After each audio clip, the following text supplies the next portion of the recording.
Shalom, saudara-saudariku yang terkasih di dalam Yesus Kristus Tuhan.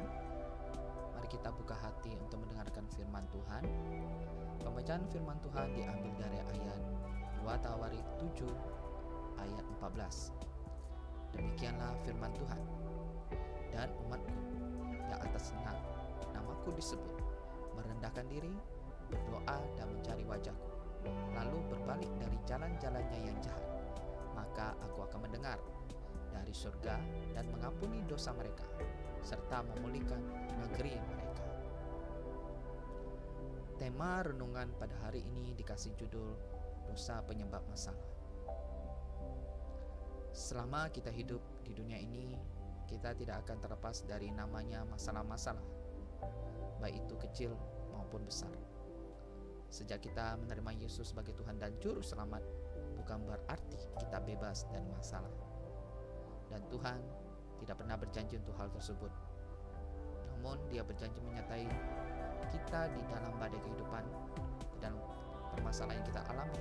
Bahkan Ia berjanji memberi kita jalan keluar, sebagaimana tertulis di 1 Korintus pasal 10 ayat 13. Demikianlah firman Tuhan. Pencobaan-pencobaan yang kamu alami ialah pencobaan-pencobaan biasa yang tidak melebihi kekuatan manusia, sebab Allah setia, dan karena itu Ia tidak akan membiarkan kamu dicobai melampaui kekuatanmu. Pada waktu kamu dicobai, Ia akan memberikan kepadamu jalan keluar, sehingga kamu dapat menanggungnya. Demikian firman Tuhan. Garis bawahi kalimat Ia akan memberikan kepadamu jalan keluar.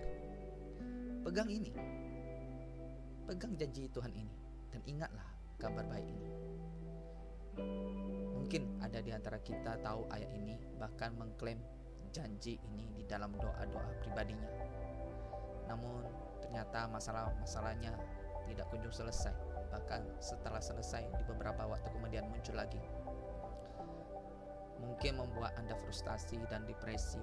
Mengapa hal ini bisa terjadi? Bahkan tidak sedikit ada di antara kita yang menyalahkan Tuhan, mencurigakan Tuhan. Saudara-saudariku yang dikasihi Tuhan, tetaplah setia kepada Tuhan, karena Ia turut bekerja di dalam segala sesuatu untuk mendatangkan kebaikan bagi kita. Tertulis di dalam Roma pasal 8 ayat 28. Artinya ada maksud Tuhan yang baik hingga Ia mengizinkan badai itu kita alami. Maksud baik itu bisa saja bermacam-macam, seperti karena Tuhan inginkan ada hal-hal yang Dia mau kita bertobat, atau bisa saja Ia izinkan agar ada berkat terbaik yang telah Dia sediakan.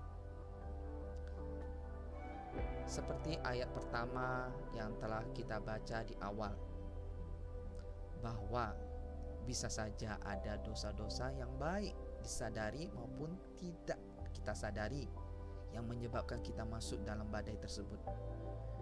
Dosa-dosa itu bisa saja karakter kita yang tidak berkenan, yang tidak sesuai firman Tuhan. Bisa saja tidak mau mengampuni. Bisa saja karena bisnis kita ternyata ilegal, tidak jujur, dan lain-lain. Jika ada, segeralah merendahkan diri dengan berdoa mencari wajah Tuhan, berbalik atau bertobat, dan memohon pengampunan. Maka Tuhan akan segera memulihkan keadaanmu. Ya, tentu sesuai dengan waktunya. Demikianlah firman Tuhan, kiranya memberkati kita semua, dan Roh Kudus memberi pengertian.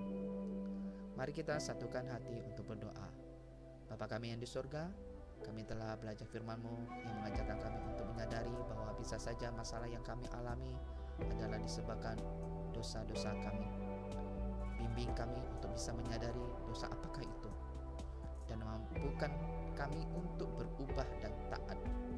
Dan kami percaya Engkau akan segera memulihkan keadaan kami. Dalam nama Yesus kami telah berdoa. Amin.